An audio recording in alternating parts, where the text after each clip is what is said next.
This is episode 10, season 2 of the Teal Sports Talk podcast. I'm your co-host, Evan Brown. That's your host, James Price.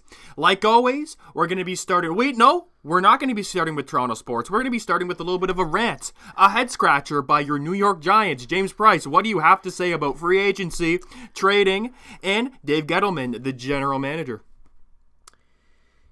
You had your rant about the Saints when that abysmal non-call was not made in the playoffs. Against the Rams. Exactly, and we all agree that was the most ridiculous call we've seen. Or non-call, I guess.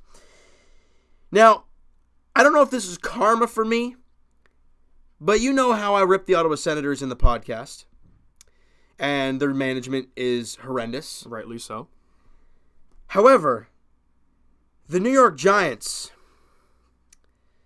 Dave Gettleman reminds me of Peter Dorian like a picture coven copy. They look identical. Pierre, but go on. Whatever, who cares at this point? Dorian traded away his entire team, and they expected that. The New York Giants. Honestly, I'm kind of speechless at this point. Just for the fact of you let Landon Collins walk for nothing. You don't even try and franchise tag him. Even if you do franchise tag him, Eli's still making $7 million more. How does this make any sense? And meanwhile, last year, Dave Gettleman's all like, well, we don't quit on talent. If I'm not mistaken, Landon Collins is talent, and you quit on him. And then I'm like, okay, well, you know what? All right, it happened, whatever. Let's kind of move on from it, and that'll be all she wrote.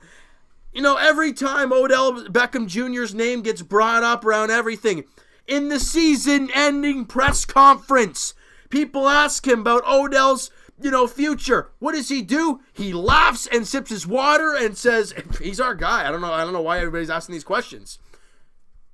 And Odell gets traded to the Browns. Peter Dorian, who the hell cares? Says, Guy Boucher's our guy. He's our coach. A week later, he fires him. Sound familiar much? It's kind of like the PK Subban.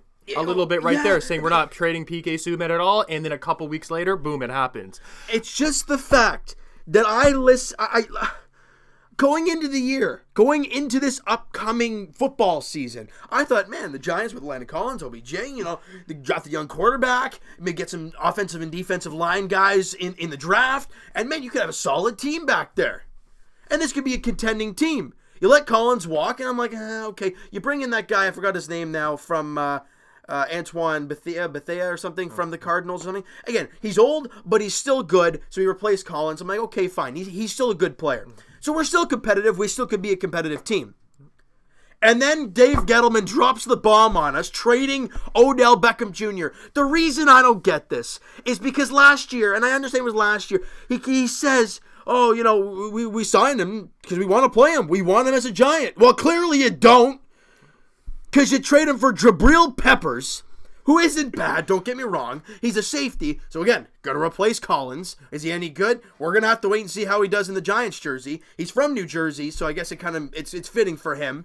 But you get the 17th overall pick and the 3rd round pick for Odell Beckham Jr. And it's not like this guy's a rental. It's not like he's old. Odell's, 25 years old, maybe even less than that. He still has 5 years left on a damn contract. You just signed him, and you let him go for arguably, like you said before, Jabril Peppers is a great 23-year-old young first-round pick, a former first-round pick, I'm pretty sure, by the Browns safety, right? Yep. That kind of replaces Collins. And not to mention, Collins went to a division rival in the Washington Redskins. Now, the reason why I'm not as upset about the Landon Collins stuff is because, and when I was watching games with you, and we were talking about games, Collins wasn't as impressive last year. As the year prior. Right, yeah. He wasn't as good. Yeah. Now, was he still worth $11 million? Yeah. But the fact that he got the boatload he got from the Washington Redskins, and I'm like, man, they are banking on him being that safety a couple of years ago. And he can be. He absolutely can be, but that's a gigantic risk. So I'm like, okay, I'm fine with the Giants not paying him that much, but it's still the franchise tag of $7.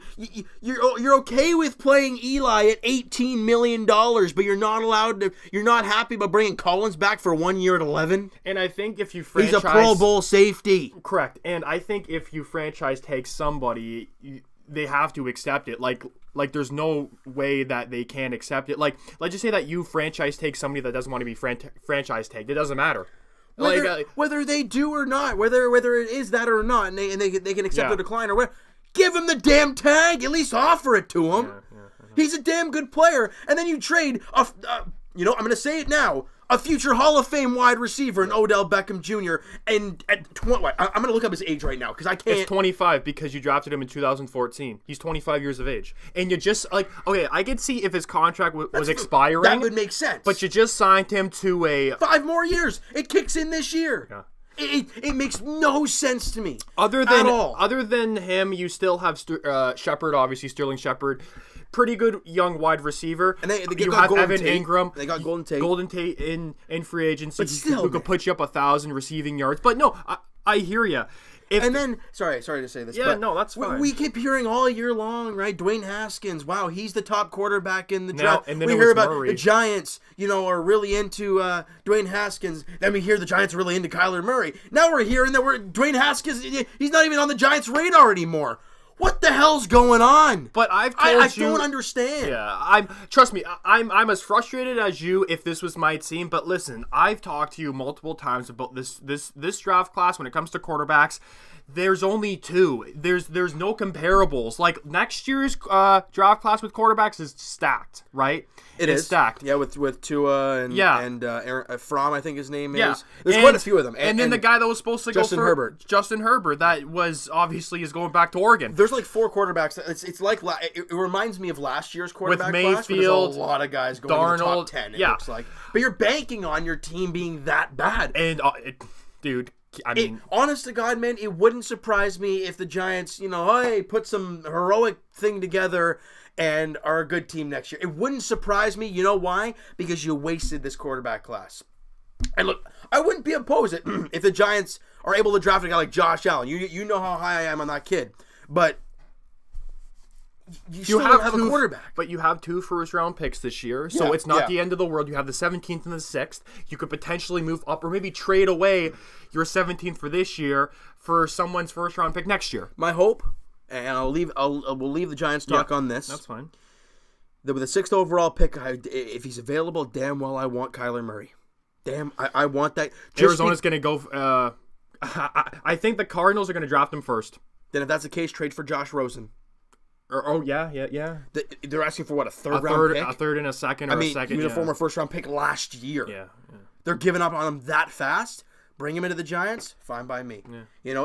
And then you go after things after that because you'll still have your 6th overall pick. You'll still have your 17th overall pick, and you'll have a young quarterback. Yeah, agreed. So I'd be totally okay with that.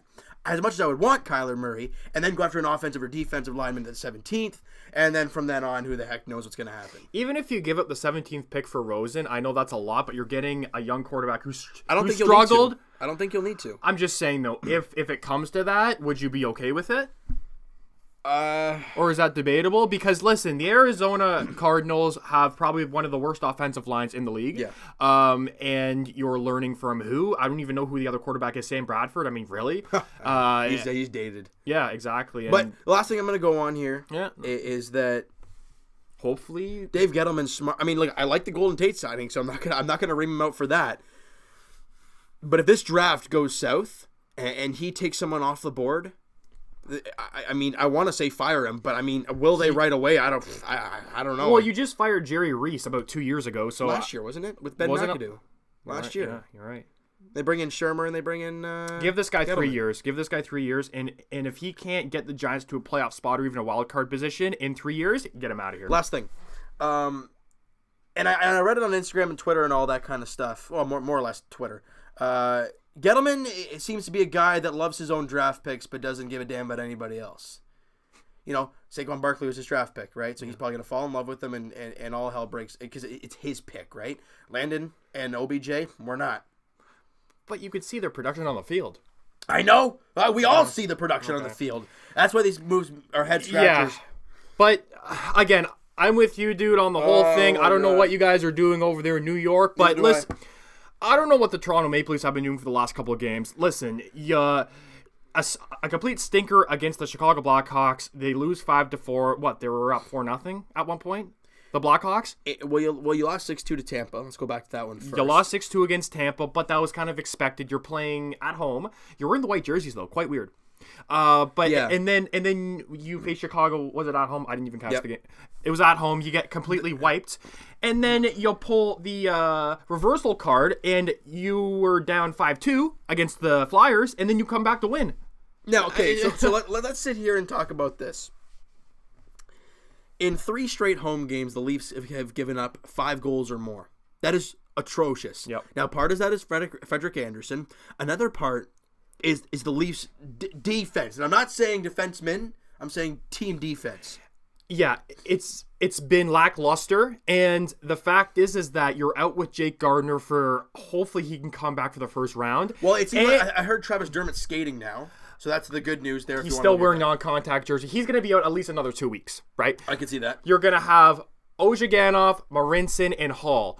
Marincin, we all know his flaws. You don't like him. I don't like him either, right? I just like him because of his long stick, and maybe he can, I don't know, do something with his stick, whatever. Justin Hall, I think I like better than Ozhiganov at this point, and Marincin, because of the fact that, I don't know, I just don't think he got the opportunity at all with him, only playing 2 games up until the Dermott injury. Yeah, and the thing I like about Justin Hall, and it was made clear last year when Dermott was brought up and then Justin Hall was brought up and all. Justin Hall and Travis Dermott played the entire AHL season as that D pair, so they know each other like the back of their hand. I think they played on the top pairing for the Marlies last year. Yeah, exactly. So you look at that. You look at that as a possibility. With Martin Marincin, as you guys know, I hate him. Not personally because I don't know him, but listen, Martin Marincin is probably a nice guy, but at the same time, if you can't play, you can't play. He was great for the Marlies last year in the playoffs. He was fantastic on the penalty kill and on the power play. But I think he was a plus 23 or plus 30 with the Marlies. It's stupid. Now you can see. Listen, you're an AHL defenseman. That's about it, right? But he can be thrown in at points. Now, what I do want to give Martin Marincin credit for, and I don't ever do this, he's not the Leafs' first option to call up, right? We know that. Borgman and Calle Rosen are the guys they would probably have chosen over. Yeah, they're both injured, so that's why they're not up here. I don't know if they were injured when the Dermott injury happened. Were they? Yeah, they were. That's why they didn't get the call. I don't know, because if you look at NHL experience, he has loads more over those 2 guys. Calle Rosen. I know. Well, no. So you think about it this way. No, because I remember hearing the stat that when Marincin had played when he got called up a total of 12 games that year, he wasn't healthy either. Right. So Calle Rosen, who was, if I'm not mistaken, made the All-Star team in the AHL. He's your number 1 option out of the AHL. I know Marincin played against the Capitals in the playoffs for a couple games. I do know that he has playoff experience. It's not great, but he does. I don't know. I just think that if Babcock had his choice, I think he would still pick Marincin over Rosen. I don't agree with it at all, but I think he will. He likes the size, probably. He likes the size and the experience. Right? So that's that. But let's get back into Garrett Sparks. Frederik Andersen, and he's looking a bit shaky. There is goals that are like, what are you doing? Even when he was outside of his net handling the puck, there was a 2 chances. He almost scored on his own net. Exactly. So when he was kind of stick handling in front of the net, he doesn't realize there's a guy behind him. You can't expect a goalie to be as good as Freddie Andersen has been playing throughout his career. Every goalie struggles. Yeah. Carey Price struggles. Marc-Andre Fleury struggles. Matt Murray struggled this year at the beginning. He was horrible. Now he's coming back to form. He's going to be fine. I just don't like how when Freddie struggles, the whole team can't support him struggling. Yeah, exactly. I don't like that at all. And I think that it looks like it's 95% sure that we're facing Boston in the first round. And listen, Boston can adapt to any play style the Leafs throw at them. Yeah, they're big, so they can adjust to the Leafs' speed, and that we haven't seen many teams be able to shut down the Leafs like speed wise. But you've seen teams like Tampa do it a few times. You've seen Boston do it almost in every game. Right. You've seen Arizona do it, right? But then there's some teams like the Flyers and like the Blackhawks who just can't. Now, but that you expect. Yeah. When it comes playoff time, just doing that is not going to win you over. Tonight is a big night in the NHL for the Toronto Maple Leafs, though. They take on the Ottawa Senators in Ottawa, and as for the Boston Bruins, they play. I think it's a little bit later tonight, isn't it? No, they're playing the Columbus Blue Jackets now. We're gonna have both games on. We're having both games on, big time on the TVs here in the studio. I don't care who the Leafs are playing. I don't care that the game of hockey is crazy. You have to win that game tonight. Yeah. Because let's just say they win the game and Boston loses. You're still going to be behind Boston because they have the season series, but you're going to be tied points-wise and tied games played. Yep. But that's if Columbus, again, wins, which they're looking okay. And you got to realize Columbus is fighting for playoff spots, so they're fighting for their lives They're here. playing so in Boston. Hopefully... But like you say, Boston has struggled of late, lost 3 straight. That's the part that's so frustrating about the Leafs. You know, Boston had an 18-game point streak. That's unbelievable. That's ridiculous. Yep. And then they lose 3 straight in regulation. Yeah. Meanwhile, the Leafs lose 2 in a row, and we're like, oh my God. Against teams. Well, Tampa. Well, Tampa, but I'm saying Chicago, you got to win. Philly, you won. It was checking your pulse there. But yeah, I hear you. I'm not too, I know we're facing Boston, but it's all about home ice. Home ice is key. And listen, we both expect if the playoffs started tomorrow with everyone healthy on both teams, let's just say we got a healthy decor, we got healthy Kapanen, we got all that, and Boston, I don't even know if anyone's injured for Boston. I think Pasternak's injured. They have quite a few injuries Okay, so now. Both teams are completely healthy. You got to give it, I have to give it to the Bruins. I'm sorry, but they have our card right now, and they are our Achilles heel. And they have home ice.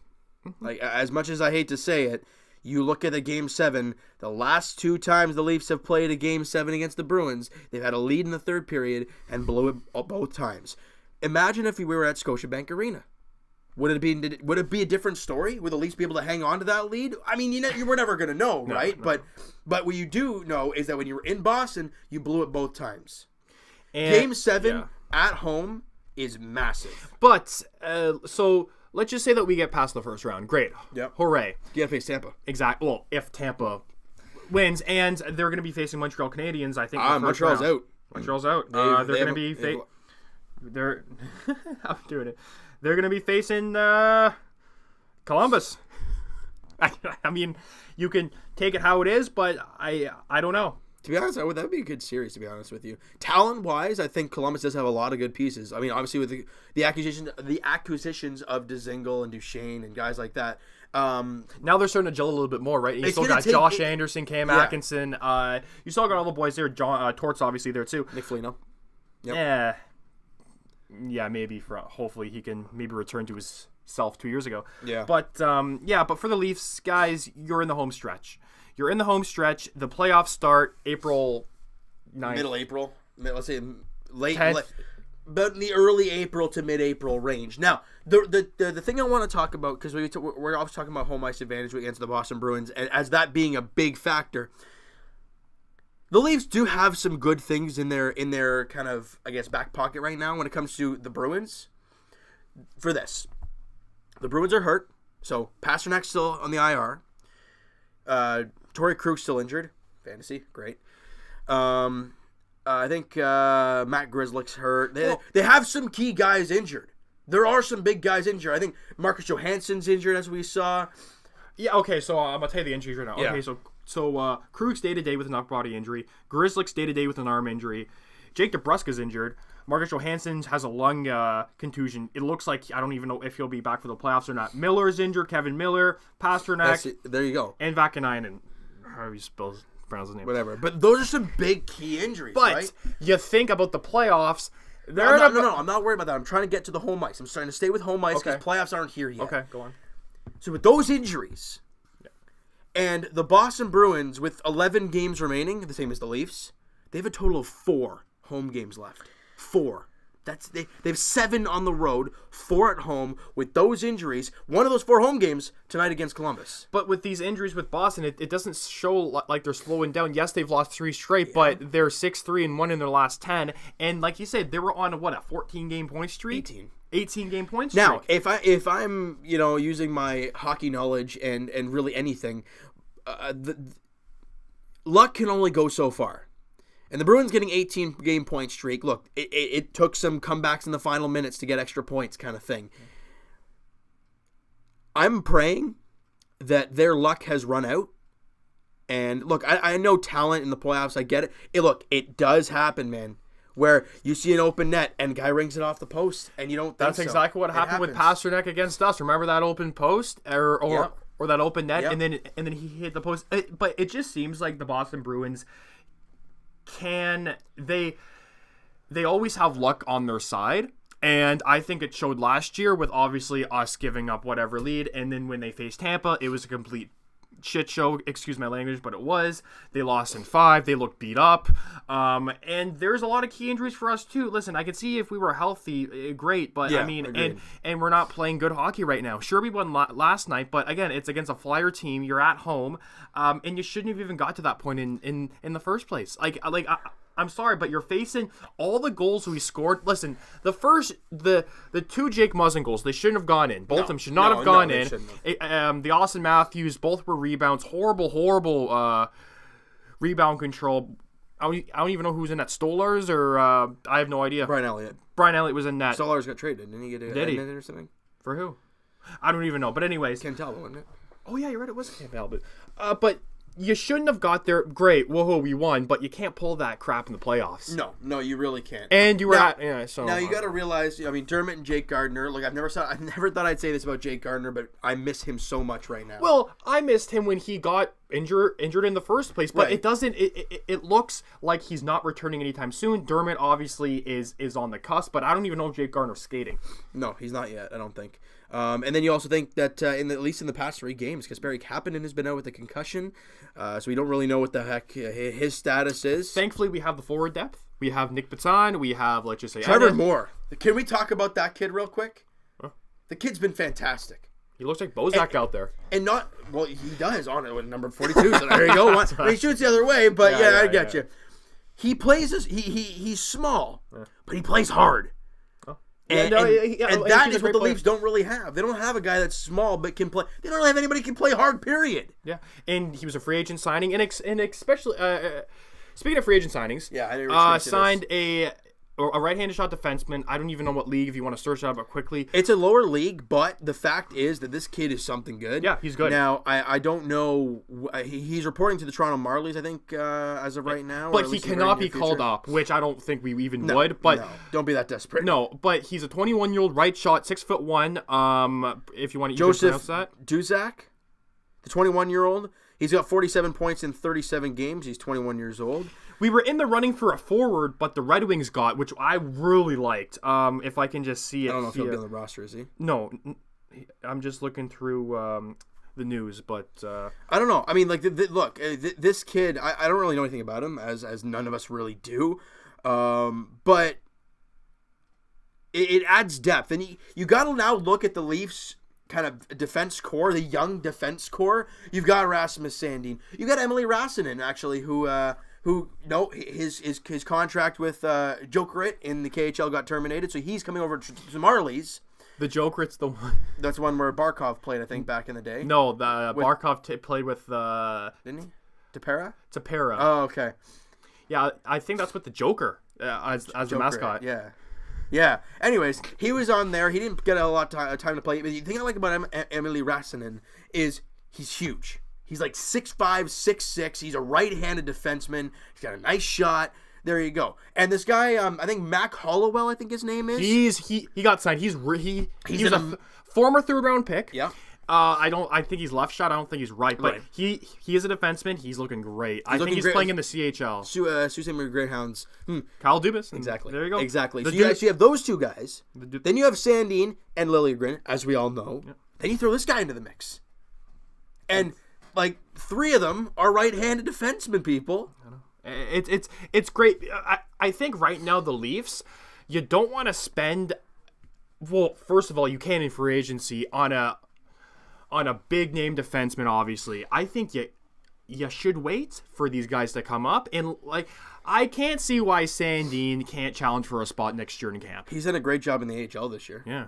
He's had a great season with the Marlies. And the one guy for the Red Wings was Taro Heroes. He was extremely good. He was a forward, 22 years of age, had a total of 116 points in 106 games. So And at Michigan State too, so it's a D1 school. Wow. Yeah. So I mean, hey, take it. But Michigan State and the Michigans, obviously being in Detroit, obviously, right? I mean, kind of makes sense for them. And he'll get the playing time too. Exactly.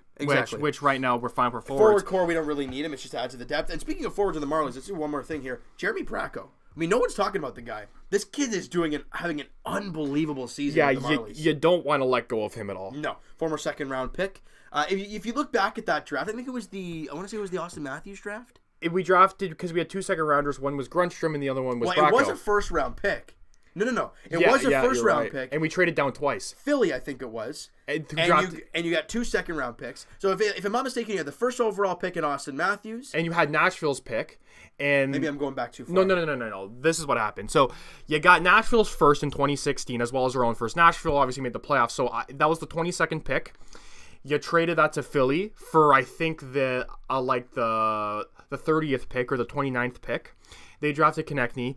Yeah. But then we traded with Columbus, and they drafted some guy. I don't know who that is. And then we got 2 seconds. We drafted Grundstrom, which No. That second round, man, when we got Bracco, it was Bracco and Travis Dermott. That draft. Grundstrom was 2017. It was the Austin Matthews draft. No. Dermott was 2015. Sorry, it was Dermott and Jeremy Bracco were in the same draft. No, they weren't. Because 2015, we had 1 second, I'm pretty sure, and that was Dermott. Nope. You traded back. Where is it here? There's Grundstrom, Austin Matthews, Mitchell Marner, Dermott, and Bracco. Oh, you're right. Well, okay, so that was 2015. Mitch Marner, Travis Dermott, and Jeremy Bracco. Wow. Those are 3 damn good-looking players. Yeah. And Jeremy Bracco there, 21 years old, in his second year at the Marlies, but he's already played 12 more games. He's got 65 points in 62 games. He's good. He reminds me of an Andreas Johnson being over a point per game, and he's younger. Yeah, 21 years old. He's small, though. He's like 5'11". Oh, I see. I thought he was actually 5'11" smaller than and that. 170, though. He's not a big guy. But... No, but hey, we can't wait for that. And let's just say that Kapanen leaves. Let's just say that Johnson leaves. Who knows? You bring this guy up, prove it, because he's going to be on probably the 4th line. Yeah. And I mean, it's great that we have depth, and we're just going to keep stockpiling, right, for the Marlies. Yeah, I can't see why we wouldn't. We don't have our first for this year. I understand that, but we have a second. The Leafs' young D-core. Well, and young D-core and forwards, we're fine. Yeah, well, I mean, because you look at, where is he here? I think Philip Kral has actually been a guy that's actually been really impressive, apparently, with Spokane Chiefs, 36 points in 36 games. I mean, like, he's been very good with a 10-goal year, plus 16. Again, he's a guy, I think he's big, 6'1". But again, another defenseman that's going to be with the Marlies next year. A guy that could possibly put things together. I don't know. I'm really liking some of these guys. Yeah. I'm really liking what the Leafs have on the back end for the future. Oh, yeah, for sure, definitely. So, obviously, tonight we face the Senators. Yep. That's a must-win game. And Boston as well. We're going to have those 2 on in the studio for sure. And then you don't play until Tuesday? Yes, against the Nashville Predators in Nashville. 8 p.m. start.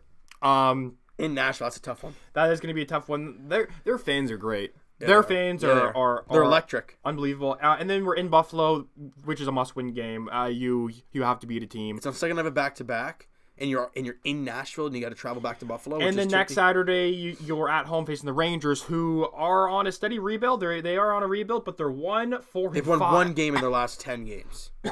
That's a game you got to beat. Because if you look at the remaining schedule, there's 11 games left. You got Ottawa tonight, Nashville. 11 games left. We're right there. And where are we here? So you have Nashville, Buffalo, the Rangers, Florida. You're in Philly, in Ottawa, and you go back to Long Island to take on the Islanders again. In Long Island again? Apparently. Oh, jeez. So I don't want to go back there. It's on April Fools. And then you got Carolina, Tampa, and then Montreal to end off the season. And speaking of actually playoffs and all that, a couple, well, I don't really want to say fans, but viewers of the channel and of the podcast, listeners to the podcast, were asking you if you're going to do something at the Square. We were thinking a couple games maybe on a Saturday or whatever. I don't think we can do it during the weekday because we both work. I might be able to go to a game during the week. Not going to a game. Well, no, to the Square. Yeah. During the week. But definitely once during Saturday. I want to do it I'm assuming there's going to be a Saturday night Leaf game. So I'm going to try my best, on Saturday nights to get. I want to try and go to as many as I can. Because last year I don't think we went to any. Or no, did we go to one? No, nothing. Not at all. Nothing. Nothing at all. At least one, definitely a Saturday. I'll be there if you guys want to meet up, whatever. I mean, it doesn't, like you say, if you're down there, great, whatever. But if you're not, who cares? But if you want to meet James especially and the podcast guy, because I'm the podcast guy, then yeah, we'll hit up a Saturday, whatever, and we'll watch the Leafs hopefully win a couple games or even a round. Wouldn't that be nice? Wishful thinking. Then we'll stop being the laughing stock of the NHL. Oh, you can't get to the first round. Oh, I don't think we're the laughing stock of the NHL. Well, no. Maybe of teams in the playoffs in the NHL. Maybe. Well, yeah. That's. But I mean, I don't know. So do you want to touch on one thing? The Arizona Coyotes are in a playoff spot. Yeah, they are doing great, and Rick Tocchet looks like he is maybe going to win the Jack Adams. Why not? That is such a BS kind of award. A coach wins it. Like, for example, Dan Bylsma. Dan Bylsma? Dan Bylsma won it 1 year with the Pittsburgh Penguins. Great, amazing. And then he gets fired by the Penguins a year or two later. And then Buffalo hires him. And then he gets fired a year later in Buffalo. Jack goes like, I don't want this guy here. Well, yeah, but that's, you're obviously going to pick guy Buffalo. Yep. And then I think Torts won it once, and I don't know. I think it's just a ridiculous trophy. But I do believe that if anybody's going to win it, and if they do make the playoffs, I think it's Rick Tocchet. What about here? Let's just go here for a second. Look at Buffalo. I'm sorry. Look at that team. Remember when they won their 10-game win streak? They're not a game under 500. They're 14 points out of a playoff spot. Arizona, yes, but you can either say maybe if Montreal makes it, why not? Or Carolina. Yeah. There's a lot of teams that could possibly make it. Actually, no, you know what? The coach for Barry Trotz.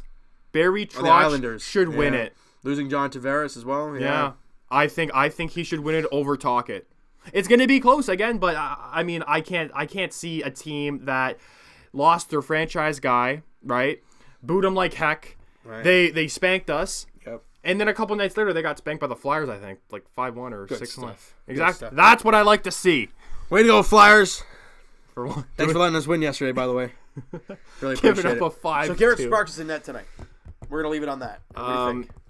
You're facing a team who Shabbat's out. Yep. He's actually not. I dropped him in fantasy. You did. He's not going to be back until the playoffs. Yeah, because of injury. Yeah. Exactly. Yeah. So he's out. Andres Nielsen's is out too. Listen, Garrett Sparks. He is? Yeah, he's playing. He got a shutout in the last game. They said he's playing. Yep. Sharp Saturday. But we've been saying on this podcast, well, I have, not really you, that give Garrett Sparks a chance to play. If you don't play him, he's not going to be good. He did well in that when he came in relief against Chicago, gave up 1 goal. So got spanked against the Islanders. Yep. But you're in Ottawa. It's basically gonna be a home game tonight. Yes, this is a prove it game for Garrett Sparks again, but I don't think it's how Garrett Sparks. Well, yes, it is, but I think it's how the team performs under him. Yeah, exactly. You got to support Garrett Sparks. Yeah. And what we've noticed early on is it takes Garrett Sparks like the first period to get his feet underneath him. The problem is that's usually what the Leafs do as well. And Freddie, for the most part, stands on his head and makes a billion saves and at least keeps your team in it. Then in the second and the third, the Leafs kind of get their feet going and they get going. But with Garrett Sparks, he has slow starts too. So this is going to be an interesting first period tonight. Because Freddie Anderson does not have slow starts. He's on the ball 90% of the time. Yeah. The last 3 games are hiccups, whatever. He'll be fine. The Leafs have slow starts. Garrett Sparks has slow starts. Yeah. Not a good. So the Leafs team needs to help Garrett Sparks a lot. First period tonight is going to be massive. Yeah. So let's transition into basketball here. Yep. And getting absolutely spanked by the Cleveland Cavaliers, which, you know what? Let's talk about this a little bit. Every great team goes through these blunders. I'm not worried. See, I don't want to talk about the game. No. I want to talk about what happened at the game. Sorry, can we go before that real quick? The reason why I'm not so worried, and I totally agree with you that I'm not worried at all, the 2 games prior, you won by 20-plus points. Oh, exactly. You beat the Pelicans by 23, and then you beat Miami by 21. Yeah, no one was rested against the Cavs. Kawhi was playing. Yeah, it happens. Exactly, it happens. Golden State lost to the Suns. Yeah. I mean, it happens. But everyone healthy. But why didn't Kawhi rest against the Cavs? Well, because he got rested against Miami. Why? I don't know. I have no idea. But anyways, like I was trying to get at, obviously Serge Ibaka, we all know what happened there. Pretty much grappling Marquise Chris, throwing him into the pole, and you told me this. Marquise Chris actually throwing. I don't think it was an actual. It was. It was the bring up the video here quickly. But Serge Ibaka got 3 games. Marquise Chris got 1. I thought that was ridiculous that he even got 1. Sorry, we haven't even said it yet. I know it's mathematical and whatever. We knew it was going to happen from day one. The Raptors clinching a playoff spot, so that is official. Okay, it was official last week. Yeah, so I'm gonna find it here. I know. Yeah, so finding that video, I was shocked. Marquise Chris even got 1 because he didn't even initiate any of it.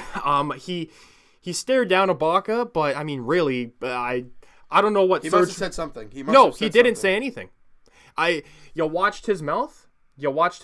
And nothing. I mean, he just stared him down, and Serge just lost it. So I'm hoping this gives me everything I need to see. Oh, okay, that's really loud. Sorry, people, for the feedback there. We don't need any volume. You just need full screen.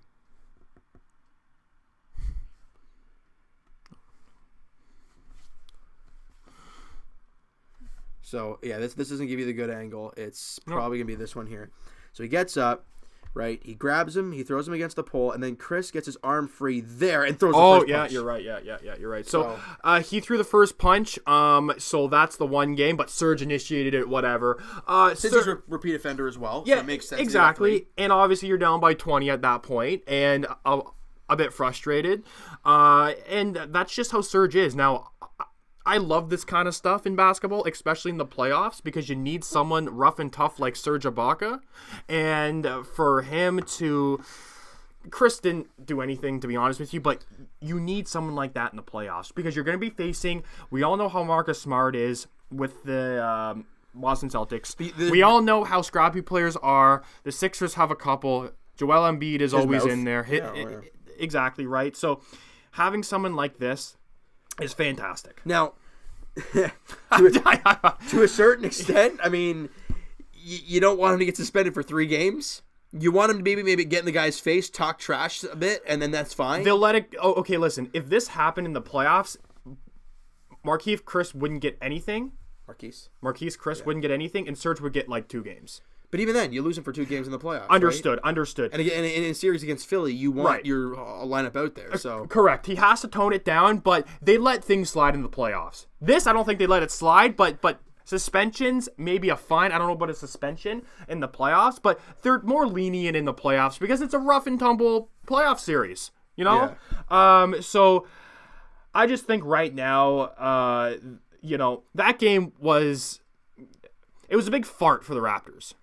It was, and you go back, like I said, you go back to those 2 wins, right? And then you have the stinker, where it does happen. Kind of like a, that's better than a fart joke, And then they come back in the next game and they beat LeBron James and the Lakers at home. Now LeBron, that team is awful. That team's in shambles, and Ingram's out for the entire year. Ball's out for the entire year. They only have LeBron healthy. Bobby Hart is healthy. Josh Hart's healthy. Well, whatever. And Kyle Kuzma as well. I mean, really, they're not making the playoffs, and it would have to be a miracle for them to even make it. I don't even know. Like, I'm assuming teams have been already. Again, I never want to count out LeBron, but it's going to be a miracle for them to turn up your brightness. They're like 9 games out. I can't even see your phone. Turn up your brightness. They're like 9 games out. It's pretty much over for them. Yeah. Well, until I see that E next to their name, I'm not counting them out. But it's going to be tough. And I think I don't even know where I was going with this. I don't know. I think that they're obviously not going to give up on LeBron after the first year. They can't trade a guy like this. No. They're going to have to trade the supporting cast.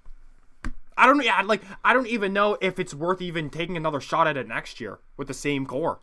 Maybe it is. Like, maybe this year was Are they going to improve that much? Well, it's not. Well, it usually takes half a season for a brand new core to mesh, not a full year. Listen, if the Los Angeles Lakers go into next year with the same roster, that's a huge gamble. It could pay off immensely because we see what players they have, and on paper, they're a playoff team on paper. Yeah. I think we can both agree that. Yeah. But I think that if it's a huge gamble, and if they fail again next year, it's going to look horrible on the general manager. Yeah, because you signed LeBron to a 4-year deal in the first 2 years you missed the playoffs. Who's the GM? Isn't it Luke Walton? Or he's the coach. Who's Luke Walton's he's not going to be the coach next year. The guy's terrible. Well, he's a former Laker. He got given LeBron James, and his team can't make the playoffs. I understand Lonzo Ball's out. The guy's useless anyways. And Brandon Ingram, he averages 15, 16 a game, so that's a tough loss. Selfish basketball, especially when it comes to LeBron James. I'm sorry, but there was a clip. I don't know. It was a player. It was basically on a 3-on-1 going down the court. There was some guy dribbling the ball, and then obviously LeBron wanted him to pass it to him, and then he passed it to the other guy, and then he kind of lays it in, and then LBJ's just like, well, why didn't you pass the ball to me? Does it really matter if you get the basket? No, it shouldn't really. But as long as you get points down the floor, it shouldn't matter in a sense. Who scores it, right? Right, exactly. Yeah, I mean, a shocker, but it doesn't matter because I don't give two craps about the Los Angeles Lakers as long as the Raptors in a playoff spot, and who knows, maybe even the first place seed. But we don't want that. No, we don't. As of right now, no, we don't. I mean, we want Indiana. How are they still winning without Victor Oladipo? How are they still in the third seed? I'm going to check that out right now. They just beat Oklahoma City 108-106 a couple nights ago. They're still in the third seed. That's what I don't understand. That would be a good series. Boston. They're fourth now. I guess Philly jumped them for third, which was understandable. But let's just go to the Pacers here, actually, for a sec, because, like you said before, we counted them out. I still would have thought they would have made the playoffs. Yeah, I didn't think they were going to be this high. Still, I didn't think that they would hold this spot. Wesley Matthews obviously was a good pickup for them. He was a huge pickup for them. I mean, Thaddeus Young, Miles Turner, they're good. I mean, I wouldn't say role players, but they're no stars. No, they're not. They have a lot of guys that can do a lot of different things, and I think they have a lot of depth. They don't have that one guy other than Oladipo. I think defensively, they're one of the better teams in the league. I think so too. And if that was a 7-game series and they would have home court against Boston, wouldn't that be nice to see an upset? I don't know if that would be enough. Oh yeah. You know what? And anybody other than Philly, Milwaukee, and Toronto beating Boston is an upset. Let's just say that the Pacers come third and Boston comes sixth, and they're going to be facing them. Boston's still going to be... the Pacers are going to be the underdogs. Yeah.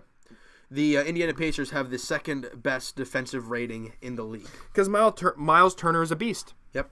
Simple as that. It's plain and simple. And, I mean, you look at that draft class, and I think, 2015? Something like that, a top 10 pick that worked out. Obviously... You got Thaddeus Young. You have Tyreek Evans. I didn't even know he was on the team.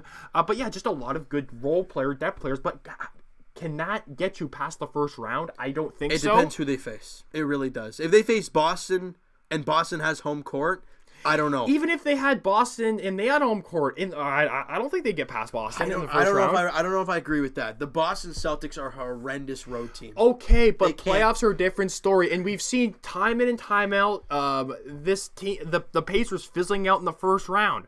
I'm sorry, but that's just it. Kyrie Irving in the playoffs is a monster. Who on the Indiana Pacers is a complete game changer in the playoffs? Nobody. No, but like you said, they have a lot of big role players that can change that team. A lot of guys that can put up 25, and you'll be like, he had a great game. Personally, I would think that the Brooklyn Nets would be more of a potent team in the playoffs than the Indiana Pacers without Oladipo. Okay, I don't know about that. I don't know if I agree with that.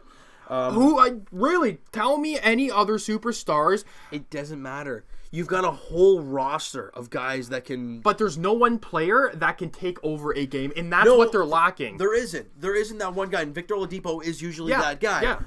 But when you have that many guys that can impact a team in that many ways, especially the addition of Wesley Matthews. My God. You look at the Pelicans of last year. They had one guy, and they had Anthony Davis, and they torched who was it? Portland Trailblazers. They torched them exactly, yep. and it was him. Maybe a little bit of Drew Holiday in there, but it was mainly him. I can see the Brooklyn Nets with D'Lo there. I don't know. That's just me. I don't know if D'Angelo Russell is at that state yet, where you consider him a. I'm not comparing him, but I can say that he can. Yeah, I don't know about that either, but he is pretty damn good. I'm not going to deny that. Like game changer. I don't know. I don't know. But the Raptors, like you said before, we got to keep going. And I mean, if the playoffs started today, we'd be playing the Brooklyn Nets. Yeah. And we do have a long history with them. Quick note about the Knicks, not really about the Brooklyn Nets. What was your take about Dolan? A Knicks fan said to Dolan, sold the team, and then I don't even know his first name. Yeah, and then it was a Knicks fan, and then he got banned for life from MSG. Oh yeah, I saw the smack talk that the GM did right back at him, like right to his face, the video. It's crazy. And he been. If you're the GM, you keep your mouth shut and you just walk on. Like, I mean, look, you hear all kinds of terrible things. I mean, you don't let one fan get to you, and then you yell at him and you get mad at him. Like, really? And that's the thing. He could still go to a Brooklyn Nets game. They're in the playoffs. They're a New York team. I guess, yeah. Support. They're not the New York team, but they're a New York team. You can't really say the. You know what's funny? I just thought of this now. What would happen at the next Knicks game if all the fans just said, "Oh, the team"? Like, is he gonna ban everyone for you know what I mean? I don't know. I don't know how that's all gonna play out. But if you look at the Toronto Raptors, and for right now, they're in a weird spot. Yeah. The reason I say that is because Danny Green has a sore ankle, and he played minimal minutes in the last game because of that. Right. And then you look at a guy like Kyle Lowry, didn't play in the last game because of a sore ankle. So he played when he was injured, Danny Green? Yeah, see, I didn't agree with that. I didn't want to see him out there. Now, he did play only minimal minutes because he got into foul trouble as well. So, but if he didn't get into foul trouble, would Nick Nurse play him more? I don't know. That's scary. Yeah, but I don't know how sore it is. You know, it could be just very minimal. It's a little tender, but it's not too bad. Like, I'm fine to go. Then fine. Lowry didn't play because of the sore ankle in the last game. Fred VanVleet's still out. The good news is about Freddie, though. He's practicing, he's shooting, all that stuff. And that means... And the thing is, he's considered questionable for tonight. Tomorrow. Right. And that means when he's healthy, that means Lynn is... At least he's the third point guard. Which is how he should... Yeah, he should be like that. Because are you impressed by him? I'm not. No. And something I've learned, and we haven't really been impressed with Marc Gasol as of yet, but we saw in the last game, he actually shot the ball. Well... He had a strong start when he came over to Toronto. He had a good first few games, but he's gotten way too pass happy, right? He's gotten way too I'm gonna pass the ball to all these other guys and let them shoot, and I'm gonna shoot mine when I get it. He has a shot. Why not use it? Exactly. And in the last game, he shot 5 of 10. He knocked down a 3, had 15 points, 7 rebounds, and 4 assists. He was good. He was great in the game. He's got to shoot the ball more, and it was great to see him do it in the last one. The Raptors did beat the Lakers by 13, 111-98 to get back into the win column after that really bad loss against the Cavaliers. I just want to see how good JV's doing. He's been fantastic. He's been fantastic. But, I mean, what do you think? I mean, he's going to get the ball more, right? Because of the options that he's their, number 2 or 3 option. For the Raptors, he's the number 4 or 5 option on the floor, right? So, yes, I understand the numbers are very high for JV because he's getting the ball more. He's getting put into a lot more situations to succeed. And there's no pressure. There's no pressure for Jonas Valanciunas at all. And you look at his last game. What did he do in his last game? He had 8 points, no rebounds, no assists in 20 minutes. That's not good at all for Jonas Valanciunas. No, but in the last 10 or so games, I mean, really, he's shelled well with the team. He's averaging 14 a game. I don't remember the last time he did that as a Raptor. But again, look at how many shots he's taking. 8, 11, 17 shots, 13 shots. You never saw that with the Raptors. Oh. You see him shoot 5, maybe 10 maximum, and that's really about it. So, yeah. I mean, and how's DeLon Wright doing over there? He had 10 points and 7 assists in that game. He's doing okay. He's not really doing anything crazy. JV was the main guy, obviously going back to that trade. So, who knows? CJ Miles had 33 points. Wow. In 33 minutes. How 11 many of times? 16, shooting 8 of 12 from 3. What's he averaging this year? 6.5. But I mean, how's he been doing over there? Well, we all know CJ Miles. But again, he had the 33 game. And plus, he's streaky player, right? Well, that's the thing. He had 33 in that game. He had 13 in the game prior. And then the other one, 0. 0 of 4. Right? Yeah. I mean, he's streaky. You never know what you're going to get. And for the Raptors, look, Marc Gasol is Marc Gasol. He's a veteran guy. He's an amazing defender. I think we've all learned that. Yeah, he is. And he just needs, not necessarily time to gel with the team, but when you're older, when you're 35 years of age, you're not expected to perform like you were a couple years back. No. But coming into this trade, some fans thought that. I didn't, maybe to a certain extent, but not of the Marc Gasol from a couple years ago. Replace JV. That's really what he was here to do. And has he been a good job doing that? Not really, but you know what he can do. He played in Memphis his entire career. Well, and he just got traded mid-season to a different team. You expect him to click right away? I don't think so. No. Well, I mean, technically, about JV, the same thing. He was paying for his whole career, but he is clicking. So he got put into a much easier situation. Right. So going to Sunday's game, we face the Detroit Pistons, which is our Achilles heel. Yeah, can we beat these guys? Can we beat Dwayne Casey? Please? We're 0-2. We're 0-2 against them. So I mean, I don't know. We're playing in Detroit again. Yeah. So that's a bit of a burden. And then we take on the next Monday, a back-to-back. The schedule for the Toronto Raptors the rest of the way is, and I'm going to say it, easy. Listen. You have a back-to-back against Oklahoma City. That's not easy. That's it. You have Detroit, the Knicks. Okay, hold on. Detroit, not an easy game. New York, easy game. Then you have the back-to-back against OKC, a home and home. Not easy at all. No. Then you have Charlotte at home. Chicago at home. Charlotte, not easy. They're a playoff team. Not anymore. They're 3-7. They're you're right. Okay, 500. so that's a winnable game. Chicago Bulls, at home. Yep. Knicks on the road. Doesn't matter. Chicago on the road. You should win that. Yep. Orlando at home. Ideally, you should win that. Brooklyn on the road. Tricky, but still winnable. Charlotte again. Charlotte, Miami, and then the Timberwolves. Yeah. So almost. Other than that, back-to-back against Oklahoma City, the schedule is pretty soft for the Raptors the rest of the way. That's what 13 and 14 games you just mentioned right there. Let's just say it's 14 like 12, games. 12 Okay, games. 12 games. I expect us to go either 10-2 because we're a great team, or 7-4. 7-4. That's a big. That's a big gap. Well, 10-2 and then 7-4. Well, what would be the other one? Well, the tricky ones are going to be the Oklahoma City because games, listen, right? I mean, it all depends when Nick Nurse wants to sit Kawhi. If he sits Kawhi Sunday and then he plays him versus New York, I'm not going to agree with that one bit. No. But is it a back-to-back? I don't think it is it? Against the Knicks? Yes, it is. It is? Yeah. Yeah, it is. But then again, I think I know his mentality, and that's the same thing with Mike Babcock, what he does playing Garrett Sparks a couple nights or whatever. Yeah. You want to throw your best players out against teams you should win. Yeah. Right? So if you throw him out against Detroit, I don't think you should win that game with Kawhi in the lineup if you're facing Detroit. If you have Kawhi in the lineup, if you face New York, you're definitely going to win that game. Yeah. 9 times out of 10. Against Detroit, it's a bit lower odds. So I think that's his mentality. And, it could be.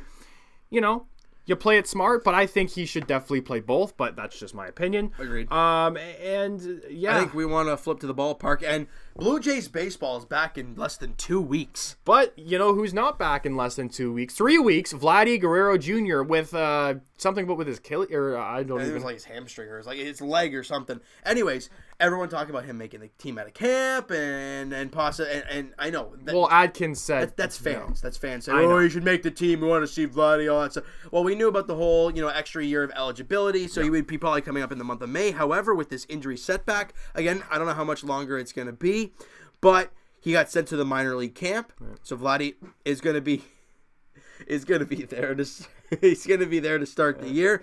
But one guy that I mean, I was one of those people that thought he was going to be in AAA, but he's having a stupid spring training. Bo Bichette. Yeah, he's good. He was 2 for 2 again today with a walk. His batting average is .441. Could you see him making it out of camp? I can't see it. I don't think so, but I mean the way he's doing things. Yeah. J. Happ was on the mound for the Yankees today. One of his hits was off J. Happ. One of his walks was off J. Happ. Or his only walk was off J. Happ. I mean, is it too good to be true? Coming into this season, we knew he was our second best prospect. Yep. So, Yeah. I mean, I'm a little surprised about Vladdy, how he's struggling, and then the injury doesn't help either. Bo Bichette is a quite nice surprise, but we expected it, but not this soon. And not this good. I mean, this kid is something else in the spring training so far. Now, ideally, it's the spring, so you don't really want to read into it too much. What's their record right now? They lost both games today, so they're 9-11. They were 9-6. So I mean, they've lost 4 straight. So but if 5 straight. Yeah, right. But if you think about it, you're pretty much starting. Okay, I don't think we're resting any of our starting players during spring training. They're all healthy. Yeah. But you're facing teams that are resting their star players, so to speak. Spring training's all over the place. I mean, you can have a perfect game in spring training, then have a perfect spring. Don't give up a run, don't give up a hit, whatever. And then you go to the season, you give up 5 in your first game. So technically, we're starting our starters versus guys that shouldn't even be on opposing teams. No, other teams are doing the same thing. Well, I mean, in today's game, Thomas Pannone pitched for the Jays, and he was facing Stanton and Judge. I mean, it happens. Yeah. Every team's doing it, but you look at who is doing well. Stroman and Sanchez. And Marcus Stroman, as we were going to say, got named as the opening day starter for the Jays on March 28th. And you have no problem with that at all? No problem at all. It's a weird game. It's against Detroit. 3:37 first pitch. Yeah, you were mentioning that, I think, in your video. And I don't know because at the time, but why not 7? Why not? I don't know why they don't make it a night game because it's at Comerica? It's at home. Rogers Center. And that's a season opener. Yeah, that is the season opener. / home opener, whatever. Yep. And with Detroit, I mean, they're a team where they're like us, rebuilding, but they've always been rebuilding. At least the last few years, they've been really rebuilding. Hard. Yeah. Hard. I mean... But Aaron Sanchez and Marcus Stroman, look, Marcus Stroman's ERA, I think, in the spring is like 2.19, which is really, really good. And Sanchez, in like 8 innings, hasn't given up a run. So they've been good. But can they transition into the regular season? We're gonna have to wait and see how that goes. So there's another. Is it a week or 2 weeks until? Well, it was 2 weeks this past March, Thursday. Right. Okay. So about a week and a week half. And 6 days. Yeah, basically. Yeah. Okay. 13 days. 12 days. 13. Something like that. 12, 13 days until. And this is a 4-game series, or is it? Is 3? It a 4-gamer? I don't even know how it is to start the season. Actually, it is a 4-game series to start the year: Thursday, Friday, and then Saturday and Sunday. Yeah, I mean, we can't wait. And hey, look at the first 2 series; they're very winnable. You got Detroit, and then you get Baltimore. But we don't know how. Chris Davis. And I'm joking. Did he sign yet? I don't think so. I mean, if he has, I haven't heard it. I never heard it. Right. Wait, what is going on there? Sorry, I'm just looking at the schedule. Oh, we're off for a week. And the Jays play Baltimore. Right? Yeah. What the heck is that? What happened here? What am I reading here? Oh, okay, never mind. That's just the first bit of the month. But anyways, look at this. You have Baltimore and Cleveland for a 4-gamer. Mm-hmm. And then you have a day off. Then you have 1 road game against the Red Sox. Then an off day. Wait, what? Then Boston again. I can't remember the last time... You've had 2 games split like that. That's weird. That is really weird. It must be something to do with Fenway, or... I don't know, man. I'm trying to look at the rest of the year, see if there's any more like that. I don't see any at all. So that's really weird. But the first game of the series is March 28th as the Jays welcome in the Detroit Tigers to Rogers Center. Marcus Stroman's getting the ball in the first game, and I think this year, whenever I talk to people about the Blue Jays, I say this: I don't know what the future holds for Marcus Stroman and Aaron Sanchez. Sorry, people. It's got a little gassy here in the studio. Oh, jeez, that's a rough one, dude. That's a rough one, right? That's right. I mean, okay, wow. I'm starting to cry now. This is getting really rough.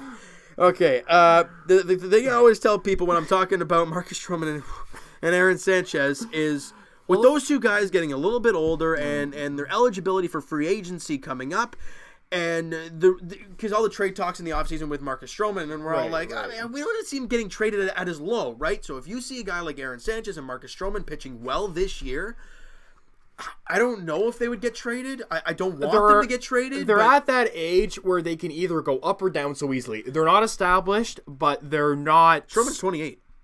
No, but they're not established as okay, if he has one bad year, he's going to come back because he's at that age where he can rebound. Like, his prior years, he's been off and on, right? So, listen, if I was the Blue Jays, you would have to give up one of them to get assets if they're performing. If they're crap, keep them. You're not going to get much for them, and then they can just walk in free agency. But if they're doing well, just like Smokey.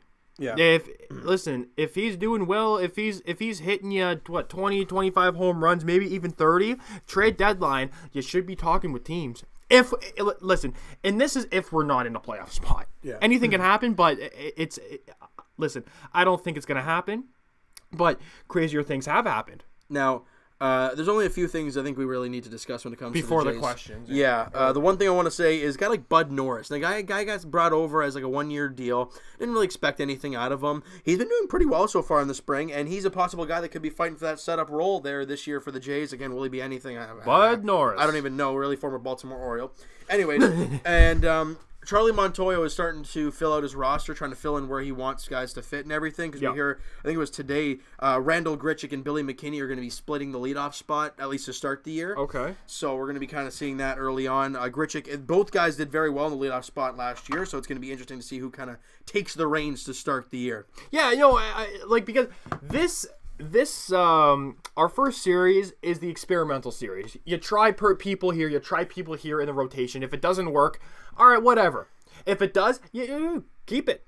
Keep them, right? But it's for both teams, not just the Jays. The Detroit Tigers are going to do the same thing too. Yeah, absolutely they are. So I mean, it's going to be a really interesting year. It's like we always say, it's going to be a fun year. It's going to be wins and losses, maybe not so fun, but when it comes to individual performances and stuff, it might be a pretty fun year for the Toronto Blue Jays. Now let's get to the podcast questions here before we round out the show here. And Michael says, would you guys play Freddie as much as you can the rest of the season and get second, or rest Freddie most of the time until the playoffs? And if you can get second, you get it. If not, then you don't get it. That's a good question. That's a really good question.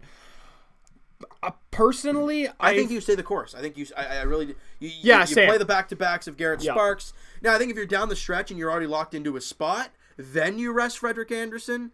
But for right now, I still think you rest Freddie Andersen because you got to have two goalies when you're going for a deep playoff run. There's been multiple times where teams made it to the finals or Stanley Cup finals, and they played both their goalies multiple times. Yep. Right? So I think you gotta play this guy. You signed him. You picked him over McElhaney. You picked him over Picard. Sparks, you mean? Yes. Okay. You pick Sparks over those two goalies. Play him. Yep. So I think he's bound to break out of this whatever Garrett Sparks slump. I don't think he's an NHL goalie, to be quite honest with you. But you have Hutchinson down there. So, but play him. Rest Freddie. What happens if you play Freddie? Great, we got home ice, but he's injured for the first round. Yeah. Right? It doesn't matter if you have home ice. You're probably going to lose that because you got Garrett Sparks in net. That's true. Play Sparks on the back-to-back and rest Freddie as much as possible. Now, I don't know how many back-to-backs are for the rest of the season. I know, obviously, tonight is one of them, and that's why Garrett Sparks is getting the call in net tonight. But I do agree. I think the back-to-backs when you can continue to rest. I think maybe a bit more like the odd time where it isn't a back-to-back. Play Garrett Sparks. That's what I'm saying. If down the stretch, like, the Leafs are locked into their spot with like a few games left, even if it's home ice or not home ice, if you're locked in, play Garrett give Sparks. Garrett Sparks a chance. I mean, you don't need to kill Frederik Andersen in meaningless games, or give Hutchinson, bring him up. Why not? Like, well, then you don't want to have three goalies in the roster, really. You could. Why not? I mean, listen, if Garrett Sparks is not performing, but we want to rest Freddie,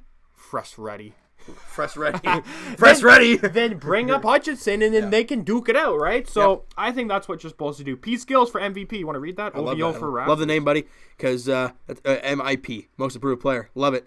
Since it looks like the Leafs are stuck playing Boston and we have struggled at home a lot this year, would you rather move up for home ice or stay on the road since our home play hasn't been up to par?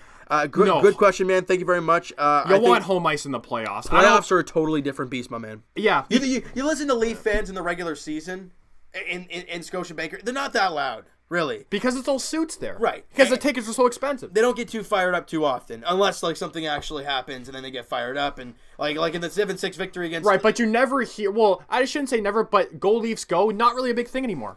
In the playoffs, it's a different story. Yeah. The place is loud, it's packed, and you want to get fired up, and you get everyone jacked up. You know why? Because everyone's in the square, right? All the people going into the game are seeing the people in the square. They're already lit. No. So they're firing everybody up, and everyone goes into the arena amped up for a playoff game. It doesn't. So yes, I want home ice. I don't care about a regular season record because our home record has been not good, and our away record's been great, but I don't care home ice for sure. Because you look at honestly playoffs. I don't look anything regular season when it comes to the playoffs. You look back when the Leafs played the Bruins in 2012.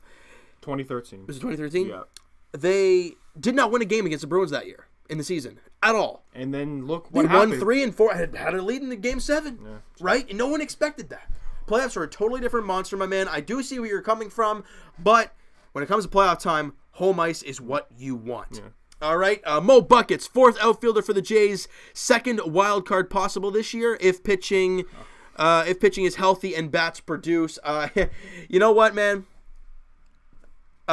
We made that prediction last year about a possible wild card spot if everything went according to plan.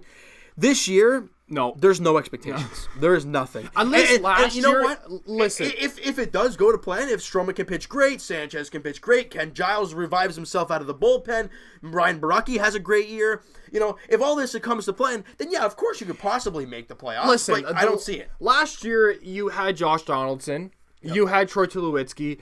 You had Jay Happy and Marco Estrada. You had all these guys. You had Granderson. You don't have many veterans that can produce on this team. They didn't go out there and sign a lot of free agent guys veteran guys to make the team like a Granderson, like you said. So I don't have any expectations. I wouldn't be surprised if we come dead last. And 4th outfielder, that is a really tricky one. I'm going to go to the Jays roster here real quick and kind of have a look at what the outfielding situation looks. I know it's Teoscar. Well, actually, you know what, my man? I think our that just got answered because when I was talking about Randall Grichuk and Billy McKinney as the splitting of the outfielders, let's do the math here. Yeah. Grichuk, McKinney. Yeah. Pilar, and Teoscar Hernandez. There's 4. So if you want to throw a 5th outfielder just for fun, wouldn't surprise me if you got like Dalton Pompey or Anthony Alford. Really? Because Pompey, look, he's at that point now. He's 26 years old. I think you got to give the guy an actual chance. Either you are or you aren't an MLB player. He doesn't have options left. Yeah. Okay. So bottom line, if he makes the team, he has to clear waivers. Yeah. And you know what? I mean, I understand he's 26. He probably might not even get claimed, but. You don't want to lose him, right? Yeah. With Anthony Alford, he's still young enough, but that's that. So what do we got here? Roderick, do you think the Leafs will be able to reclaim 2nd in the Atlantic Division by the end of the season? Man, like I said, with Boston only having 4 home games left the rest of the way, with them with the injuries they have right now, and they're struggling lately, it's going to be tough because the Leafs are down by 2 points. But you have to realize something. Even if we tie them, they still have the upper hand because they have because they have the season series. Yeah. I don't think we are.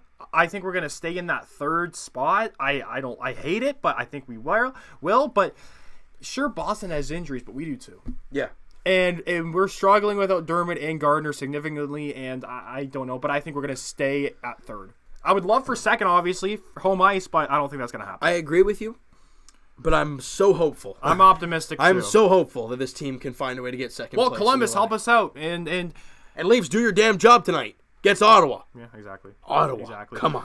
All right. I think it's going to wrap this baby up, eh? For episode 10 of the Teal Sports Talk podcast, thank you guys for listening. If you're listening on YouTube, in the car, at work, wherever. If you're watching our iTunes or if you're watching the video. Well, I'm not sure if you're staring at that, those 3 logos there, there you go. Thank you. They're beautiful. We love them. They're beautiful, and it's off-centered again. But thank you guys for listening to episode 10. I guess you'll be talking to them tonight. Tonight, as the Leafs, obviously, we've been talking about in Ottawa taking on the Sens. Tomorrow, Raptors, as they're in Detroit, taking on the Pistons. And Blue Jays next Thursday in the last spring training video before the season preview. It's going to be a pretty hectic month for you. Month of April and possibly even May is going to be hectic. And June, hopefully. Yeah. Could you imagine? There you go. I like the optimism. I love it. All right, so thank you guys so much for listening. And Evan and I will talk to you guys probably sometime next week. We'll discuss it, and I'll let you guys know in the videos when that will be happening. Thank you guys so much for listening, and we'll talk to you guys then. Peace.